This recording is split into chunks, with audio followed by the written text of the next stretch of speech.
Olá a todos e todas, mais uma vez estamos juntos para o programa Curiosidades Bíblicas e História do Cristianismo. Sejam bem-vindos, sejam bem-vindas.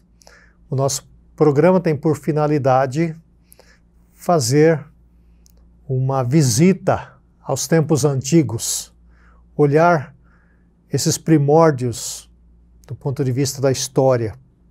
O nosso objetivo em fazer isso é para que a gente entenda melhor os escritos bíblicos. E nesse nosso programa, desde o início até aqui, estamos olhando a partir do Novo Testamento. E é possível, não é, Wander, mais para frente, que a gente faça um pulo para o Antigo Testamento. E quero que você nos faça um favor. Ainda dá tempo, mande o link para um amigo, uma amiga, para um pastor, uma pastora, um missionário que está lá no campo missionário, sozinho, sozinha, para que veja o programa. E o programa de hoje vai ser muito bacana, vai ser muito instrutivo. E está conosco mais uma vez o professor Wander de Lara Proença. Wander, estamos juntos mais uma vez. Bacana ser, prazer estar aqui, ao seu lado, né, trocando ideias aí sobre esse passado que nos seduz, né? A gente gosta de tentar entender o presente, claro, mas olhando para as nossas origens, para aquilo que nos trouxe até aqui. Então, não dá para entender bem o nosso presente sem entender e compreender também o nosso passado.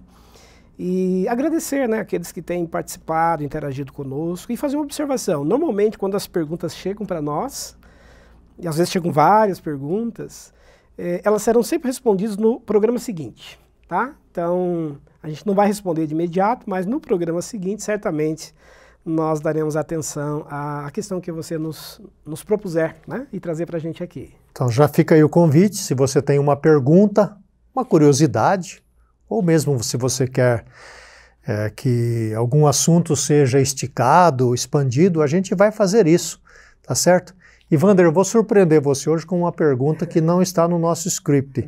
Em que ponto da sua trajetória, porque você começou fazendo a faculdade de teologia, sim, né, aqui em Londrina, em que ponto você decidiu especializar-se em história? Quando é que se deu isso? É uma curiosidade que algumas pessoas têm. Tá certo. A minha primeira formação realmente é em teologia. Foram 4 anos de teologia à época, um curso praticamente integral. E eu comecei a perceber, ao estudar teologia, ao estudar especialmente o Novo Testamento, quão necessário era o conhecimento histórico. Como a gente tem falado aqui, você fala bastante, Antônio Carlos, sobre isso. Como a história, o conhecimento, né, do passado, do período e das épocas, do mundo bíblico, nos ajudam a entender o próprio texto bíblico. Para você fazer uma boa exegese de um texto, para você entender a própria leitura simples do relato do Novo Testamento, sem o contexto, sem situar aquele acontecimento ali no seu devido momento e lugar, fica muito mais difícil da gente interpretar. E corre-se o risco de interpretar de forma equivocada. Então, tentando entender melhor esse passado do mundo bíblico e tudo mais, no curso de teologia eu me despertei pelo curso de História. Eu disse, eu quero saber mais sobre esse, esse cenário, né, que é subjacente ao texto bíblico. E aí, ao terminar Teologia, já imediatamente entrei no curso de História, né, na Universidade Estadual aqui de Londrina, fiz minha graduação. E aí a faculdade estava surgindo, a faculdade estava nascendo, exatamente nesse período aí. E aí a faculdade precisava de um professor para 2 coisas, né, para Novo Testamento, que era a minha área de interesse de pesquisa, e precisava de um professor de história, história do cristianismo. E aí me convidaram já de início, né, já me juntei ao grupo que começava ali a faculdade, ainda seminário sul-americano, e comecei a dar aulas. Eu já tinha graduação em teologia, estava fazendo história, licenciatura em história, também 4 anos de formação. E a partir dali fui sempre articulando o que a história pode nos trazer, nos ajudar a entender melhor, a compreender melhor o fenômeno religioso ao longo do tempo. Então, aí, no curso de História, a gente vai expandindo o fenômeno religioso por todas as temporalidades, desde o primeiro século até o século XXI, que é o que a gente faz aqui no curso de História na faculdade. Aqui, durante 3 anos, nós estudamos toda a história do cristianismo, né, do primeiro século ao século XXI. Que bom que o Wander se especializou em História e para nós da faculdade Teológica Sul-Americana é uma alegria e um privilégio imenso ter o Wander conosco. Desde o primórdio, desde o princípio, ele está conosco, né? E vai permanecer enquanto Deus nos der a graça de servir neste ministério. Então fica aí um convite para você que gosta de história, venha estudar conosco, você vai ser aluno e aluna do professor Wander. Wander, hoje nós vamos passar por um período que quase não se fala muito lá na igreja, até porque não se tem tanto tempo assim na igreja para estudar as coisas com profundidade. E esse período é de imensa curiosidade. O que é que acontece com a igreja depois que começam aí a morrer os personagens do Novo Testamento? Nós fizemos 2 programas sobre a vida de Paulo. Sugiro que você veja, se você não viu ainda. Então, Paulo e Pedro morrem. Aí, por volta de que ano que eles vão morrer? Ano 67. 67. Eles morrem, isto. São martirizados por Nero, não é? Uhum.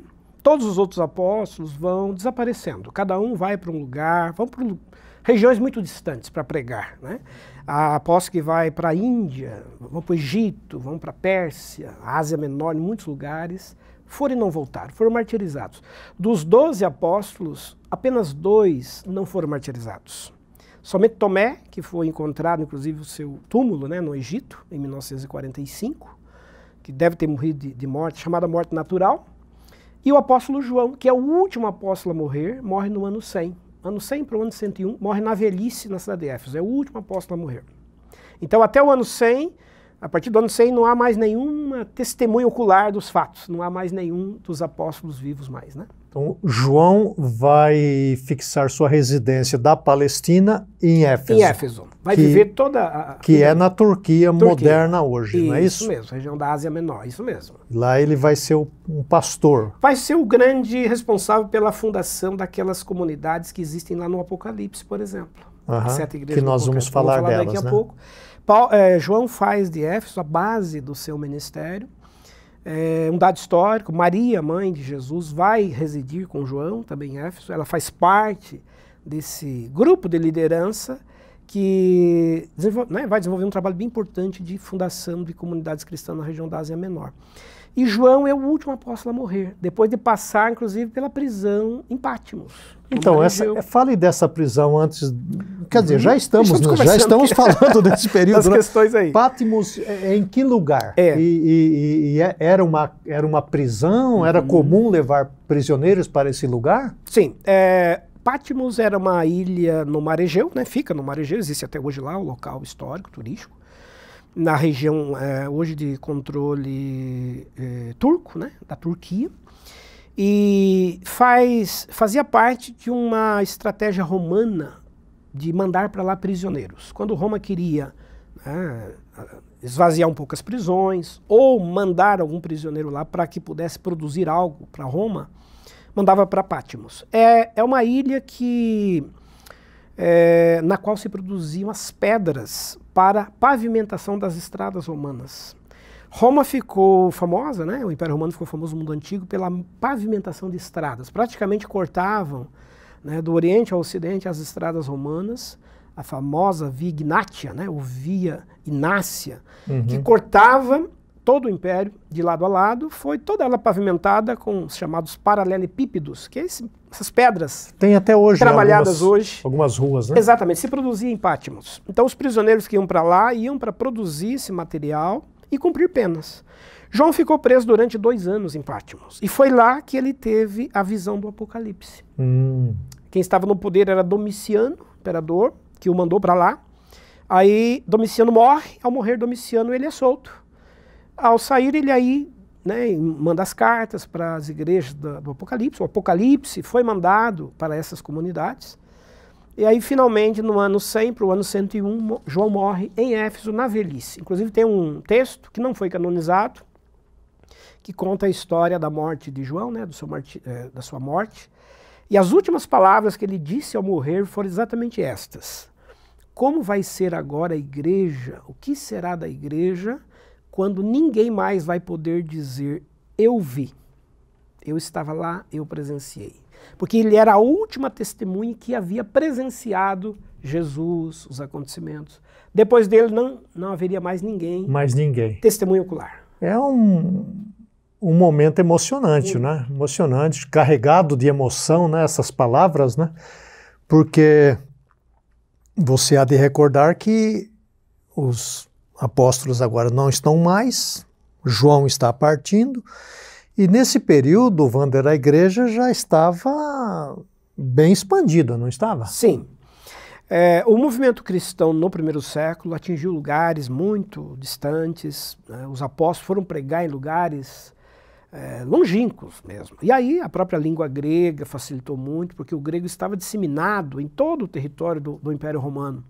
Então você podia falar em grego e ser compreendido em qualquer lugar. E viajar pelas estradas romanas, né? Viajar pelas estradas, que foi um fator segurança, né? Que ajudou muito, né, para a expansão. E o movimento cristão agora, ele é grande, ele cresceu muito, geograficamente está muito espalhado. E não só isso, ele é bastante diverso e plural, né? Existem comunidades cristãs muito diferentes entre um lugar e outro.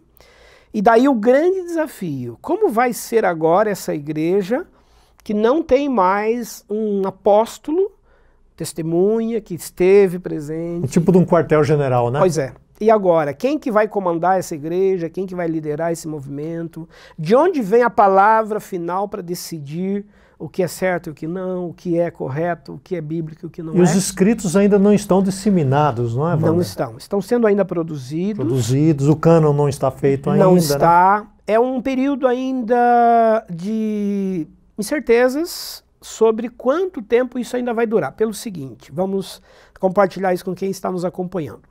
No primeiro século, havia uma expectativa sobre um retorno praticamente breve de Jesus, iminente. Acreditava-se que ele iria retornar ali numa década ou duas para frente. Aquela geração que ali estava, depois dos anos 30 e 40, iria ver o seu retorno físico. Então a igreja, no primeiro momento, não se preocupou em escrever, em registrar as coisas. Não se preocupou por dois motivos. Primeiro, que os apóstolos ainda estavam vivos. Qualquer coisa que se precisasse resolver... Era só perguntar para eles, perguntava para ele, mandava uma carta, né? Exatamente. Eles visitavam as comunidades, eles resolviam, certo, se reuniam com lideranças. Então a presença física deles era uma segurança para a igreja. Sim. Porque eles eram testemunhas oculares. Quando queriam saber o que Jesus tinha dito, tinha falado sobre determinado assunto, havia a fonte. Interrompendo aí, Wander, guardado as proporções, é como alguém que funda uma igreja, um movimento e vai entrando na velhice, mas está por ali. Qualquer coisa você pergunta, Ele né? está ali, a memória está presente. Exatamente. Ali, de forma era organizada. O que acontecia com a igreja, né? Exatamente. Então, o testemunho oral era suficiente. Mas aí o segundo fator, né? Os apóstolos estão presentes. Segundo fator, havia a ideia, então, como eu dizia, de que Jesus iria voltar em breve. Se ele vai voltar em breve... Para que escrever? Não há necessidade de você escrever, registrar. Mas aí começa a surgir a preocupação. Os discípulos começam a morrer, começam a desaparecer, vão para os trabalhos missionários para lugares muito distantes e não voltam mais.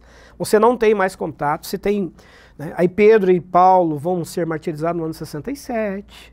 Começa a restar pouquíssimas, né, testemunhas orais. E aí começa a surgir a preocupação em transformar o que era oral em escrito. Em começar a produção de cartas, não só a produção, mas a cópia de cartas. Porque uma igreja tinha uma cópia de uma carta, a outra tinha uma outra carta.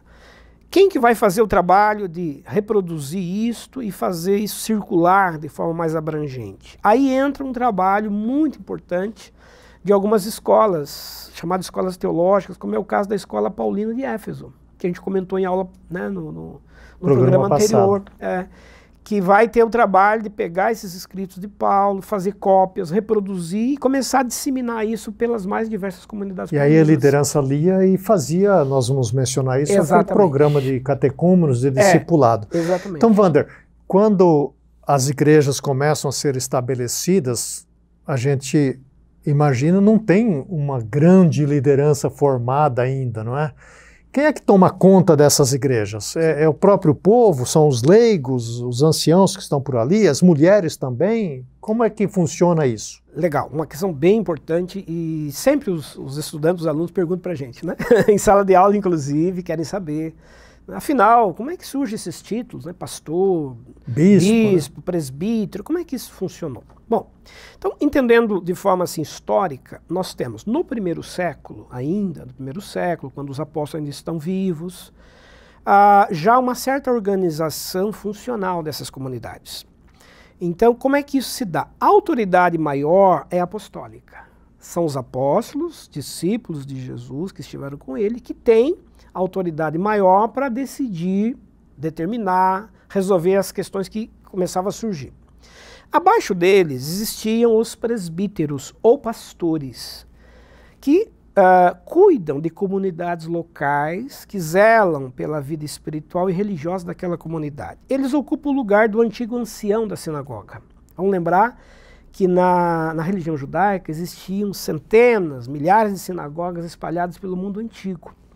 E na sinagoga existe a figura do ancião. O ancião é a pessoa mais velha, mais experiente, madura na fé, responsável por ler a lei, interpretá-la e ensiná-la dentro da sinagoga. Pois bem, a comunidade cristã que nasce, né, a eclésia, que vai dar origem à palavra igreja, ela é uma derivação da ideia de sinagoga. Tanto é que ela funciona nas casas. As eclésias existem nas casas, não há templo. Os cristãos, até o século III, não tinham templos com esse formato que a gente conhece hoje. Eles adaptavam as suas casas, quando muito ali uma varanda, um cômodo, para poderem abrigar a comunidade ali. Então quem cuidava dessa igreja doméstica, quem liderava aquele trabalho local, era a figura do presbítero, ou pastor, ou episcopo, que são termos correlatos no Novo Testamento.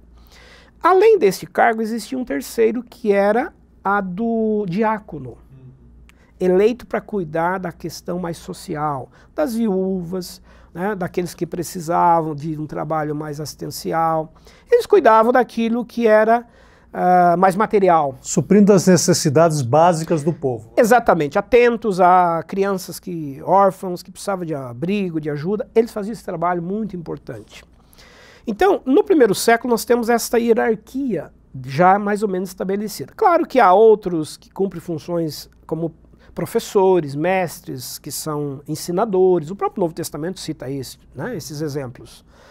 Mas, em linhas gerais, em termos administrativos, eram esses cargos. Pois bem, chegamos ao ano 100, morre o último apóstolo, que é o apóstolo João. E agora? Como é que a igreja vai ficar? A igreja está órfã do apostolado. O apostolado não existe mais, não há mais essa figura. Aí entra uma estratégia da igreja que é de guindar para essa posição antes ocupada pelos apóstolos, da figura agora do bispo.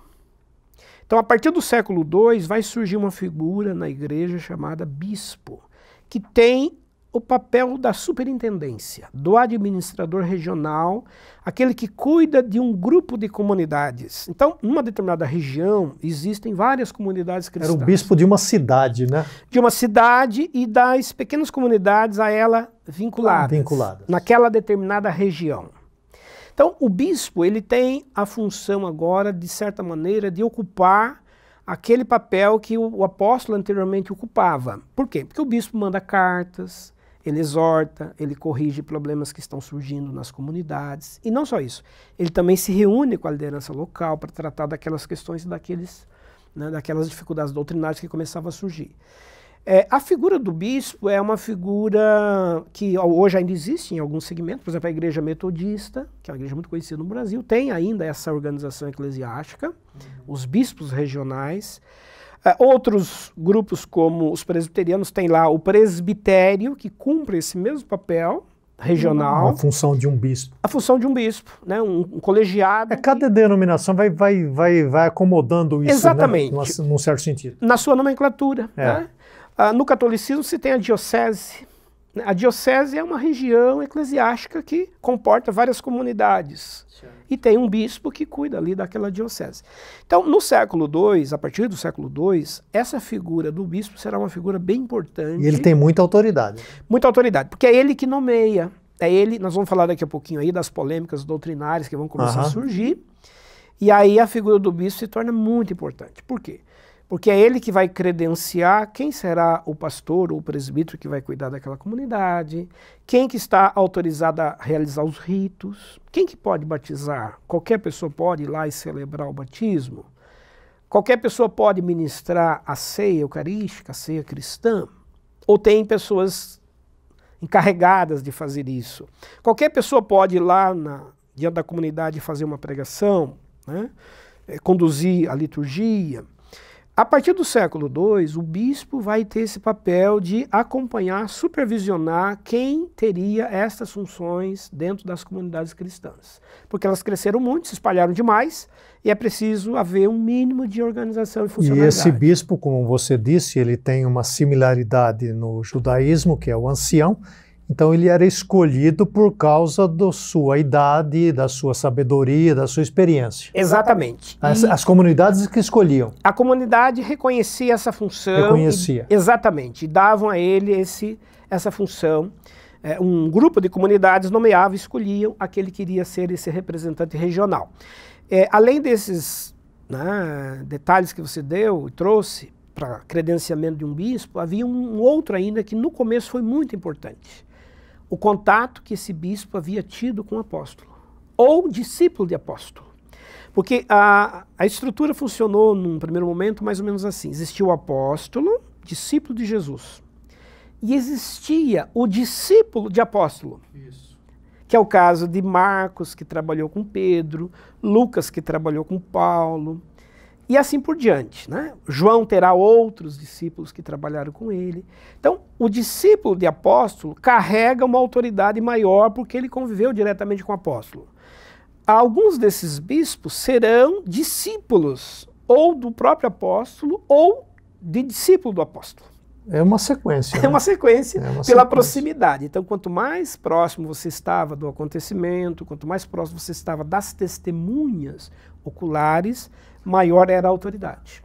Como João é o último, não é, a morrer, certamente ele deixou alguns discípulos. Tem alguns discípulos de João que a história reconhece como importantes? Sim. Inácio de Antioquia, por exemplo, um mártir, né, do século II, Policarpo de Esmirna, também outro mártir por causa da fé, eram considerados discípulos diretos de João. Em Éfeso existe a chamada escola joanina, então vamos até especificar isso para quem está nos acompanhando. Uhum. No Novo Testamento nós temos a formação de 3 grandes escolas apostólicas, que quando a gente chama de escola estamos falando assim de um grupo, de uma corrente de pensamento, de uma visão teológica. Linha de pensamento, né? Exatamente. E quais são essas 3 correntes, quais são essas 3 escolas? A primeira, a escola judaizante, que é a escola ligada a Pedro, Tiago, irmão de Jesus, né? É a escola que ainda mantém muitos elementos do judaísmo, que mantém o movimento cristão muito perto do templo, das sinagogas, daquilo que era próprio da tradição judaica, o cristianismo judaizante. Pedro é o principal representante dessa escola. Ela funcionou em Jerusalém, onde você inclusive citou no programa anterior, o primeiro concílio de Jerusalém, lá em Atos 15, né? Uhum. A segunda escola importante que vai nascer é a escola paulina. Aí, um outro polo, um outro extremo. Porque Paulo vai justamente fundar uma base teológica para se emancipar do judaísmo, da visão mais judaizante. A escola paulina está centrada em Éfeso. Paulo criou uma escola lá, treinou líderes, formou pastores, pregadores, missionários. A escola paulina vai ter um papel importante de produzir literaturas. E ali forma-se um epicentro de difusão da ideia teológica paulina para todas as comunidades. E uma terceira escola do Novo Testamento é a escola joanina, ligada ao apóstolo João, também em Éfeso. Quem que faz parte dessa escola num primeiro momento? O apóstolo João e Maria, mãe de Jesus. Os protestantes, evangélicos, enfim, de um modo geral, costumam saber pouco sobre Maria, não se interessam muito pelo trabalho dela, pelo papel que ela desempenhou, até por conta de algumas visões, né, teológicas doutrinárias em relação à figura da mãe de Jesus, que, enfim, acabou separando, dividindo historicamente o movimento cristão. Mas, em termos históricos, do ponto de vista histórico, Maria teve um papel muito importante no cristianismo primitivo. Primeiro porque ela era uma testemunha ocular de coisas que ninguém conhecia. Só ela sabia, né? O que se passava lá na casa dela. Né? Exatamente, né? Ela viu o menino nascer, crescer, andar, aprender a ler, escrever. Ela conhecia detalhes da vida dele. Aliás, a narrativa do Evangelho diz isso. E Maria guardava essas coisas no coração. Ela não falava para ninguém, né? Então, ela sabia da vida dele coisa que ninguém sabia. Então, mais tarde, quando escritores do Novo Testamento, autores de cartas que também não foram cartas canonizadas, mas que circularam na Igreja Antiga, queriam saber coisas sobre Jesus, sobre a vida dele, a infância dele. Ela era uma dele. fonte, né? Iam a Éfeso, iam buscar por ela em Éfeso, e ela falava, ela testemunhava, ela contava. Então, Maria é uma fonte muito importante para conhecimentos que hoje nós temos sobre Jesus que estão fora do relato canonizado. Além disso, ela foi uma liderança importante enquanto voz feminina. É uma mulher. Uma mulher que lidera, uma mulher que cumpre um papel junto. E autoridade, né? Uma autoridade. Então, ela, ao lado do apóstolo João, vai cumprir um papel muito importante de formar novas lideranças na região de Éfeso. As 7 igrejas ali do Apocalipse são igrejas que estão debaixo da autoridade dessa escola joanina. Depois que João morre, ficam seus discípulos naquela região. Inclusive tem um presbítero, chamado João o Presbítero, que não é o apóstolo João, que liderou a igreja em Éfeso depois da morte do apóstolo. E esses outros personagens que no século II, inclusive, vão ser perseguidos, alguns serão mortos, que carregam toda a tradição de pensamento da escola joanina. Uhum. Agora, Wander, você fez esse apanhado histórico aí das escolas. A escola vamos pensar, ligada a Pedro e Tiago, ela termina ali com eles? Ou ela continua um pouco mais para frente? Continua. Ela é uma escola que vai depois se estabelecer em Roma. Porque ela funciona em Jerusalém até o ano 60, quando Pedro ainda está lá. No ano 60, segundo a pesquisa histórica, Pedro vai deixar Jerusalém e vai mudar-se para Roma. Ele vai pastorear a igreja de Roma do ano 60 ao ano 67, quando ele vai ser martirizado.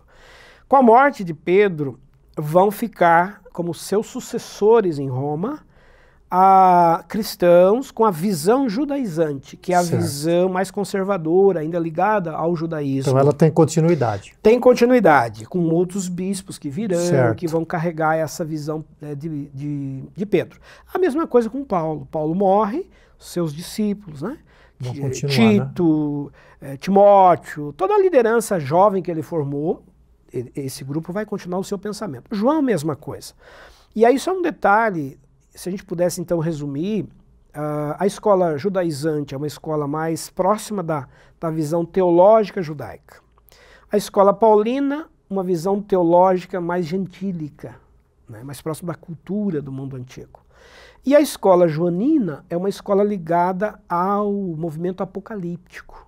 Existia um ramo do judaísmo chamado ramo apocalíptico judaico, que já na época de Jesus era muito presente. A comunidade do deserto, dos essênios, onde Jesus esteve, onde João Batista viveu, era uma comunidade apocalíptica. Então João é herdeiro dessa corrente apocalíptica, tanto é que ele vai escrever o Apocalipse. Ele vai escrever o Apocalipse. Agora, Wander, ainda nessa questão, porque eu acho que as pessoas ali estão pensando o que eu vou perguntar para você. A escola joanina é em Éfeso, e lá também havia a escola paulina, a escola de Paulo.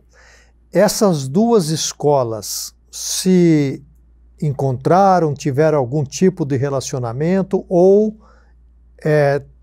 continuaram cada uma com suas linhas de pensamento? Ok, é uma questão bem importante, porque estão geograficamente no mesmo lugar. Exatamente.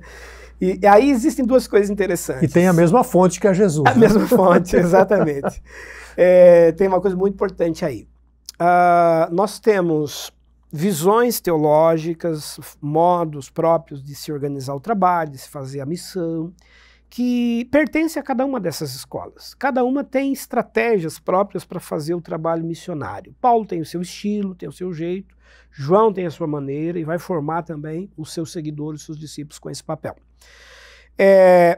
Mais tardiamente, um pouco mais adiante, vai surgir então uma aproximação maior desses dois grupos, quando começa a surgir uma preocupação da igreja em formar um conjunto de literaturas, de reunir esses escritos, porque você tem escritos paulinos e escritos joaninos.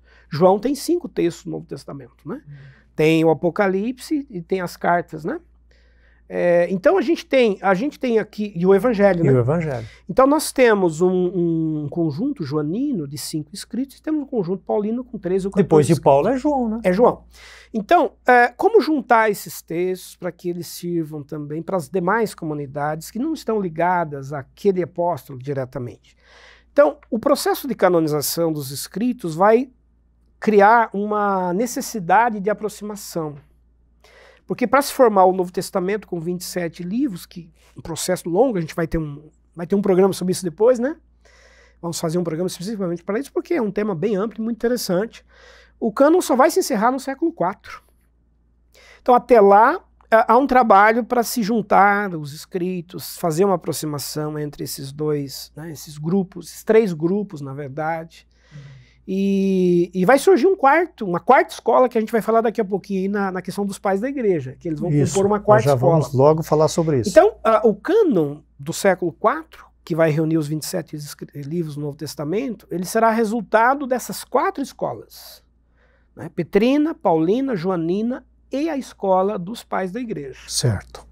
Então, resumindo certamente eles tiveram contato, contato, relacionamento, e eu arriscaria dizer que Maria foi talvez um elo de ligação entre todos eles, porque ela interessava a todos. Exatamente. Lucas, que é um escritor paulino, Lucas que está na escola paulina, escreve o Evangelho, escreve Atos, ele menciona que antes de escrever foi ouvir as testemunhas, foi pesquisar. Fez uma pesquisa extensa. Uma pesquisa né? extensa, detalhada, e dentre as fontes que ele consultou, certamente estava Maria, mãe de Jesus. Então, alunos da escola paulina, liderança jovem como, né, Tito, Timóteo, tantos outros líderes jovens que Paulo treinou em Éfeso, certamente tiveram contato com a mãe de Jesus, queriam conhecê-la, queriam saber da vida dela, da vida de Jesus. A gente imagina, né, fica imaginando a distância, que muito provavelmente Maria percorria essas comunidades, falando, contando histórias, testemunhando do que ela viu. Acho que ela teve um papel muito estratégico de testemunho nessas comunidades, não apenas joaninas. Wander, você está trazendo detalhes aí que eu posso quase afirmar com certeza que muitos não tinham esses detalhes, e eu acho que o povo está gostando muito desse programa. E, mais uma vez, se você tiver alguma pergunta nesse período, não vai fazer pergunta aqui, sabe, lá do tempo da abobrinha, tá? É pergunta desse período, que nós estamos olhando agora quando os primeiros, as testemunhas oculares morrem, e o que acontece com a igreja aí nesses próximos anos, né, séculos ali, iniciais. Então vão surgir, Wander, nesse período, um grupo que é chamado de pais da igreja. Não é mães da igreja, né? Se bem que deve ter mães também, não é? Deveria ter, né? Tem também, tem sem dúvida. Então, primeiro vamos definir o que significa essa expressão pais da igreja. Porque as pessoas escutam, né? O pai da igreja, o pai da igreja. O que é isso, né? De onde vem isso, né? Legal. Historicamente, a expressão, ela surge bem nesse período que nós estamos relatando a partir do ano 100. E aí nós entramos no século II. Então, entre os séculos II e V, portanto, período antigo da igreja, vai surgir a expressão pais da igreja, que significa basicamente aqueles que vão assumir o cuidado da igreja, a autoridade, a liderança após os apóstolos. Não há mais a figura apostólica, porque morreu o último apóstolo João. Esses pais, eles têm essa representação de protetores, de educadores. a figura do pai é invocada aí justamente pelo papel que ele significa. Aquele que educa, aquele que cuida, aquele que protege. Então, resumindo, quem queria proteger essa igreja teologicamente? Quem queria cuidar dessa igreja? Quem queria educar essa igreja teologicamente? Aí surgem essas figuras dos pais da igreja. Eles terão um papel muito importante, porque eles vão elaborar a teologia, a partir do século II, do cristianismo pós-apostólico. Com base nos escritos apostólicos, com base em correntes filosóficas do mundo grego, eles vão ser responsáveis por elaborar o que hoje nós chamamos de uma teologia sistemática. Sistematizar os grandes temas da teologia cristã. E eles têm também a prática da igreja, né? A prática da igreja. Então, eles conseguem agora, né, produzir textos, obras teológicas, escritos, cartas, documentos para a igreja, com a finalidade de orientar teologicamente essas comunidades que estão espalhadas. Por isso que eu estava dizendo no bloco aí anterior, na questão anterior, que os pais da igreja vão formar o que a gente chama aí de uma quarta escola cristã, além daquelas 3 apostólicas. Por quê? Porque eles vão fazer uma espécie de síntese das escolas anteriores.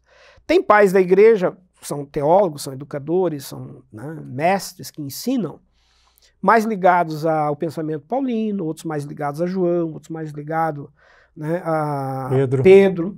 Mas, em geral, eles acabam fazendo um trabalho de elaboração, de reflexão teológica, daquilo que deveria ser a identidade do cristianismo sem a presença agora apostólica. E você talvez pudesse mencionar aí alguns nomes, né, para que o povo possa reconhecer e até mesmo fazer uma pesquisa, se assim desejarem? Sim, sim. Existem muitos. Porque logo após João você já mencionou que ele tinha, né, sim, alguns tinha os seus discípulos reconhecidos como pais da igreja. Eles vão ter um papel, não chegam a ser chamados de pais porque não foram escritores propriamente, não recebe essa nomenclatura. Mas eles têm o papel de autoridade, de liderança. Porque, acho que foi bom você colocar essa questão, vamos entender. A liderança que vai existir após os apóstolos é uma liderança formada por bispos, que têm o papel administrativo, presbíteros ou pastores que cuidam espiritualmente das comunidades, diáconos que cuidam da parte mais assistencial. Além desses, nós vamos ter agora essa figura do doutor, do mestre, do professor, que vai elaborar o conhecimento teológico sobre a fé cristã. Esse é o papel do pai da igreja. Então, o pai da igreja, ele é, ao mesmo tempo, um protetor, um líder que sucede os apóstolos, mas, principalmente, que escreve, que publica textos. É um guardião, né? Daquilo que deveria ser a base doutrinária do cristianismo. Então, querem saber sobre a salvação, querem saber sobre a relação de Jesus com o Pai, com quem que é o Espírito Santo. Essas temáticas, ainda hoje bastante polêmicas no movimento cristão, começam a ser debatidas naquele contexto já pelos pais da igreja.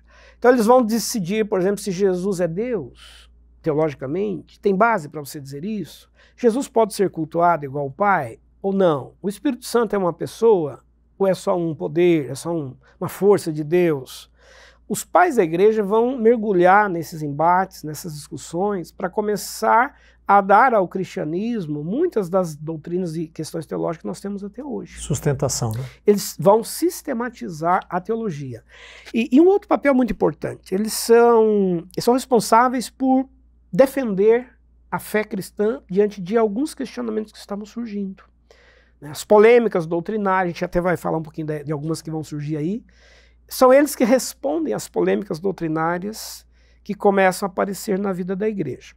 Então, dando exemplos aqui de alguns nomes, a gente tem alguns pais, né, os chamados pais do Oriente e pais do Ocidente. Você tem Atanásio, Gregório, Basílio Grande, João Crisóstomo, né, são chamados doutores do Oriente. Existem outros, estou dando apenas alguns nomes bem conhecidos.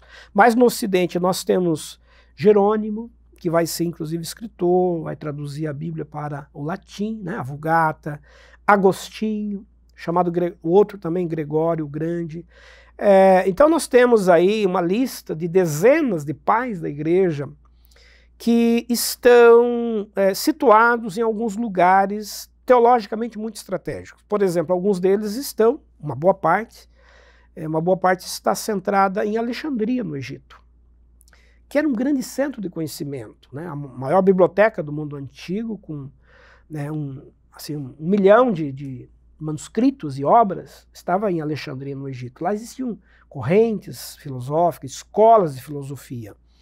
Então, os teólogos do cristianismo vão travar um debate, um diálogo com estas correntes filosóficas do mundo antigo, do mundo grego, para poder mostrar que o pensamento cristão, que a fé cristã tem racionalidade, tem explicação lógica. Eles vão sistematizar o pensamento.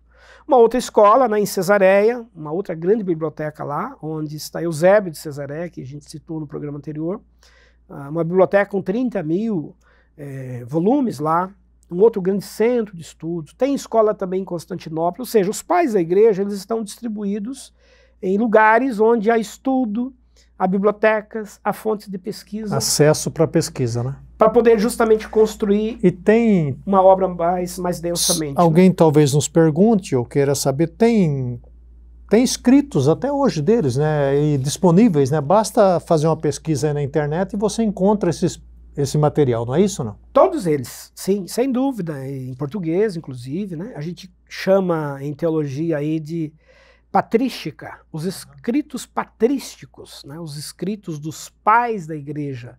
Patrologia, chama-se, é o termo usado, né, para identificar o estudo dos pais da igreja.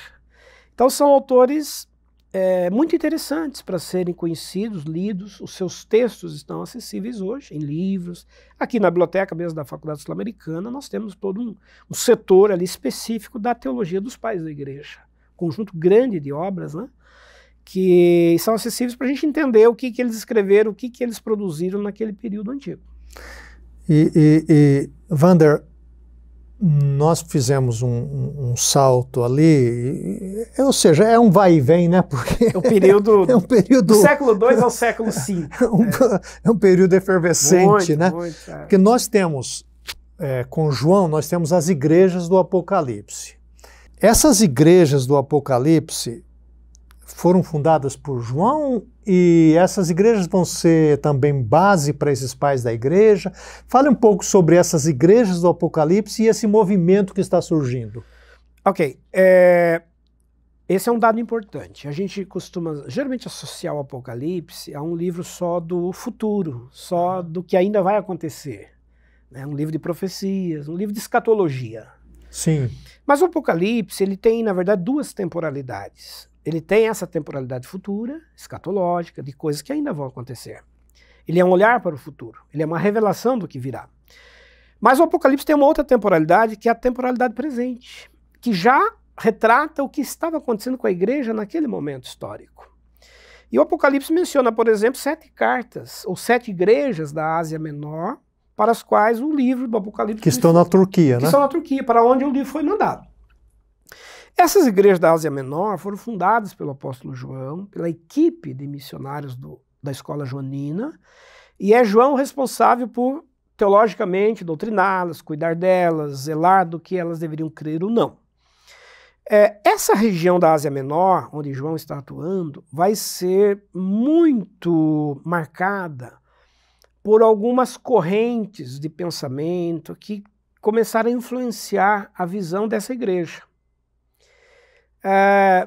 Causando o que a gente chamaria hoje aí de um tipo de sincretismo em alguns momentos, um hibridismo, uma mistura de crenças que, né, traziam lastros do judaísmo e também do chamado mundo pagão, entre aspas, do mundo não cristão e não judaico. Isso vai causar muita polêmica. E aí João vai produzir os seus textos, os seus escritos, para responder teologicamente a essas questões. Por isso que os escritos de João, o Evangelho de João em particular, é o evangelho mais teológico de todos.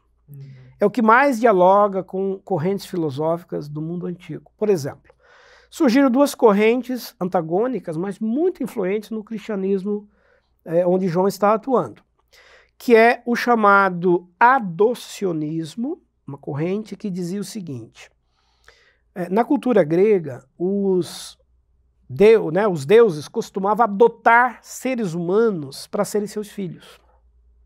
Então, uma divindade olhava para a Terra e escolhia lá alguém, um guerreiro, né, um rei, um imperador. Todo imperador romano se dizia filho de uma divindade. Ele foi adotado, ele virou um demiurgo, um pequeno deus.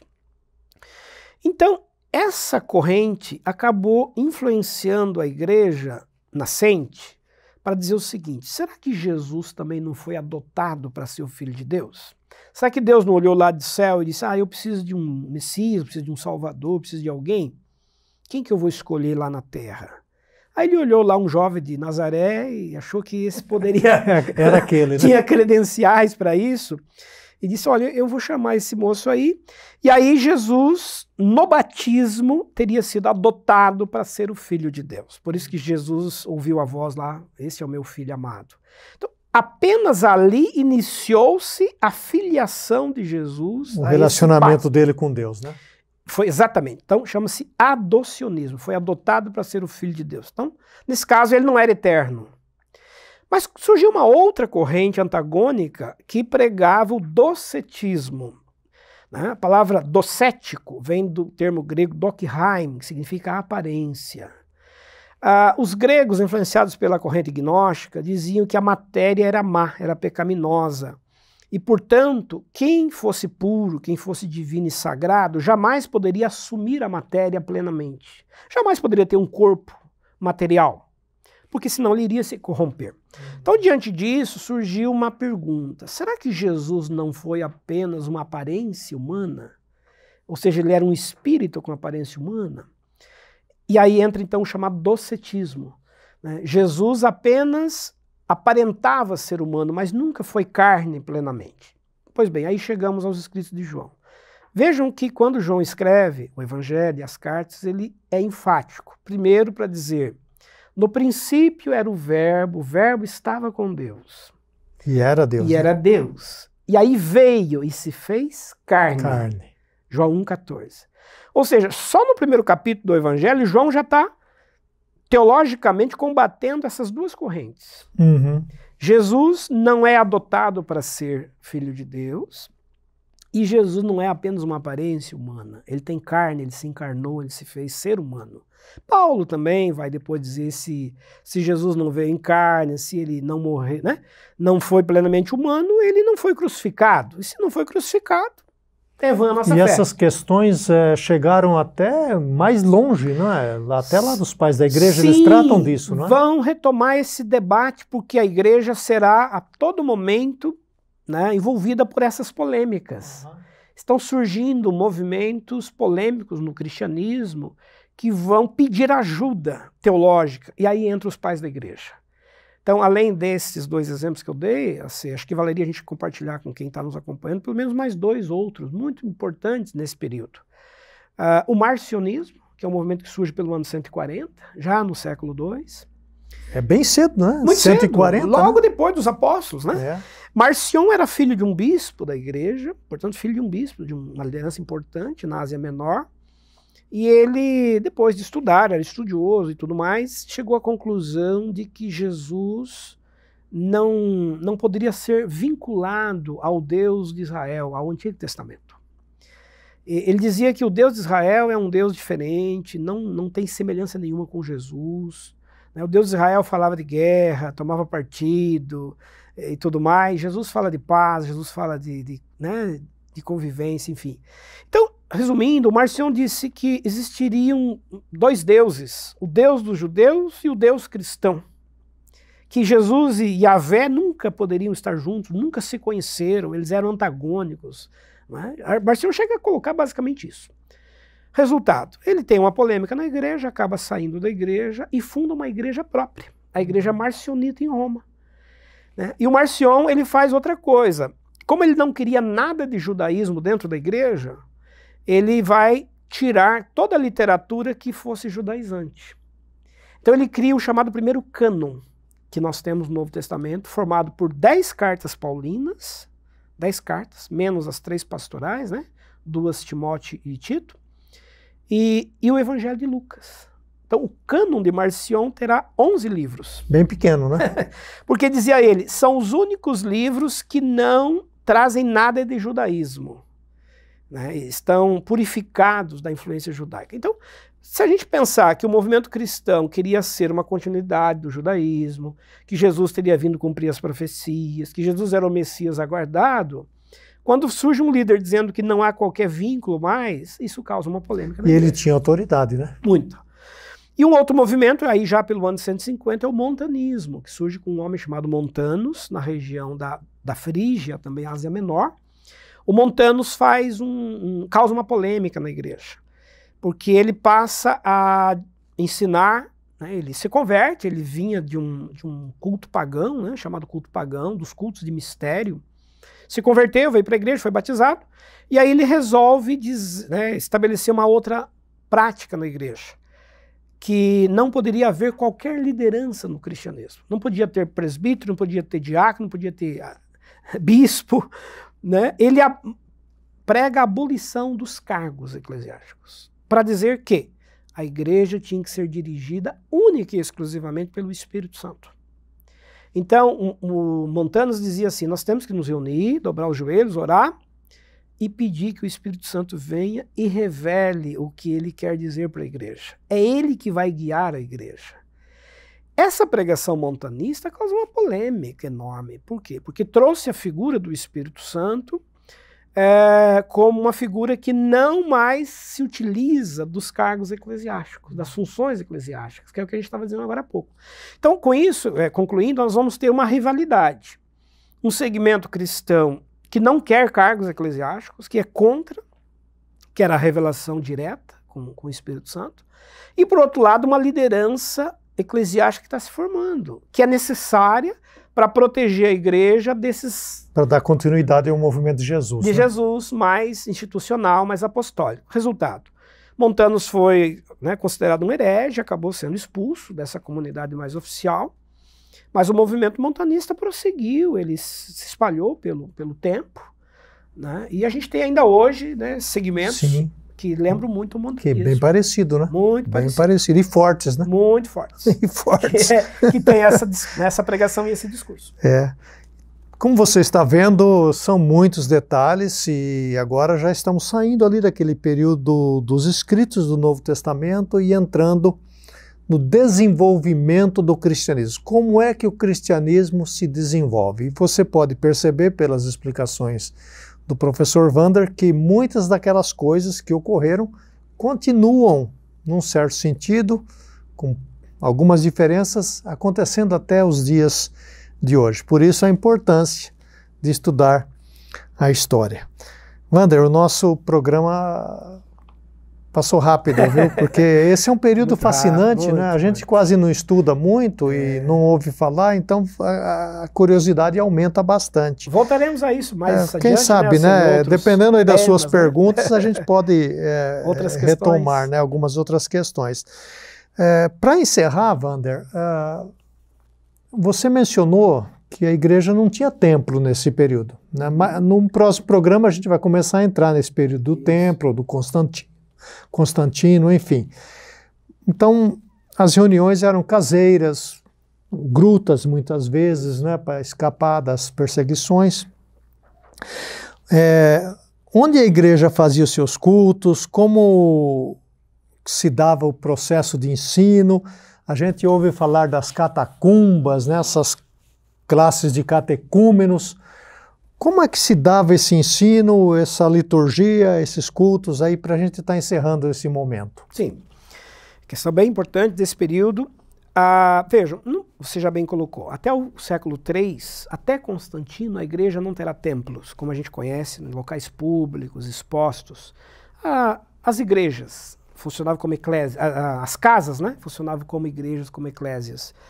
Igrejas domésticas, nos lares, uma família abrigava, recebia ali um grupo. Você tem dezenas dessas pequenas comunidades espalhadas pelas cidades grandes. Ali se dava o ensinamento. Na simplicidade, eles faziam reuniões, em alguns lugares reuniões diárias, em outros lugares, geralmente bem cedo, ao nascer do sol, porque era uma celebração que os cristãos antigos faziam para comemorar a ressurreição, né, bem cedo, no primeiro dia da semana, que é o domingo, e ali tinha todo um tempo de instrução e de formação. E como a gente mencionou, já começaram a surgir líderes, professores, educadores, mestres, o próprio Novo Testamento fala disso, né, com a tarefa de cuidar do ensinamento. Porque o ensinamento começou a se tornar muito importante nesse tempo, devido às polêmicas doutrinárias. Algumas já mencionadas. Mencionadas, né? Aqui. Se no primeiro século uma pessoa se convertia à fé cristã, já era imediatamente batizada. A partir do século 3, 2 e 3, os historiadores dizem que uma pessoa poderia ficar durante 2 anos se preparando para o batismo, sendo educada, né, no catecumenato, na didaquê, no ensino, na instrução do que era a fé cristã, do que era a vida cristã. Então, uma pessoa, antes de receber o batismo, ficava durante 2 anos sendo acompanhada por um líder, por um discipulador, a gente chamaria hoje, na linguagem mais contemporânea. Então, as casas terão esse papel fundamental de pequenos grupos de ensino. Fora as casas, nós temos o chamado culto das catacumbas, que é um capítulo bem interessante da história da igreja nesse período. Por que o culto das catacumbas se desenvolveu? O que eram as catacumbas? Eram cemitérios romanos. Os romanos não faziam cemitérios dentro das cidades. Os cemitérios em Roma ficavam geralmente à margem de estradas, se possível bem longe da cidade. Porque os romanos não tinham apreço, não tinham interesse em visitar cemitérios, raramente iam a esses lugares e geralmente à noite não se passava em frente ao cemitério. Fazia parte de uma cultura mística de Roma você não passar em frente ao cemitério durante a noite. Então, o que os cristãos fizeram? Na época de perseguição, que a igreja estava sendo perseguida por Roma, se instalaram por ali, né? Se reuniu ali à noite. Não tem lugar mais seguro do que você estar dentro do cemitério. Então eles passaram a se reunir ali. É bom lembrar que esses cemitérios são escavados em rochas, abrigo, né? Então serve também como abrigo. E ali eles faziam o seu culto, eram protegidos, ficavam livres, né, de perseguição. Soldados não iam ali naquele lugar. E não só isso, tem um elemento simbólico muito importante. Ali estavam corpos de mártires sepultados. Então, ir ali, se reunir, especialmente no dia de aniversário do martírio, servia como alento também para eles. Um alento, uma fé, um fortalecimento da fé para dizer, olha, esse perdeu a vida, deu a vida por causa do testemunho de Jesus, nós vamos continuar firmes, nós não vamos desistir jamais. E aí entra também outro detalhe, eles deixaram muitos escritos nessas catacumbas, a arte cristã, desenhos, né? Pinturas, símbolos cristãos, que ficaram e hoje estão sendo inclusive estudados como memória, como relato e registro dessa fé e dessa espiritualidade dos cristãos nesses lugares. Fascinante, não é verdade? E nós chegamos ao final do nosso programa. Mais uma vez, se você tem uma pergunta, deixe registrado, a nossa equipe está atenta e tomando nota. E retornaremos no próximo programa com a sequência desse tema, entrando aí num tema muito importante, que é a figura do Constantino, que até hoje é muito falado, não é? É muito falado. Wander, mais uma vez, muito obrigado. É sempre uma alegria a gente estar juntos aqui. Legal, AC. Obrigado você por esse bate-papo, essa conversa. Espero que tenha rendido aí boas reflexões para quem está nos acompanhando. E aguardamos vocês aí também nos próximos programas. Um abraço a todos. Fica um convite para que você venha estudar conosco, Faculdade Teológica Sul-Americana. Entre no nosso site, você vai encontrar ali todas as explicações dos nossos cursos e como você se torna um aluno e uma aluna nossa. Aí da sua casa mesmo, da sua cidade, você pode fazer o nosso programa online. E também compartilhe. Se é bom para você, vai ser bom para outra pessoa. Mande esse link para alguém. Ele fica registrado aí no portal. Você pode revisitar, rever e assim continuar aprendendo. Até a próxima oportunidade, que Deus o abençoe, que Deus continue lhe dando energias e forças para vencermos as nossas dificuldades dos dias que estamos vivendo e colaborarmos na expansão do reino de Deus. Até a próxima, se Deus assim o permitir.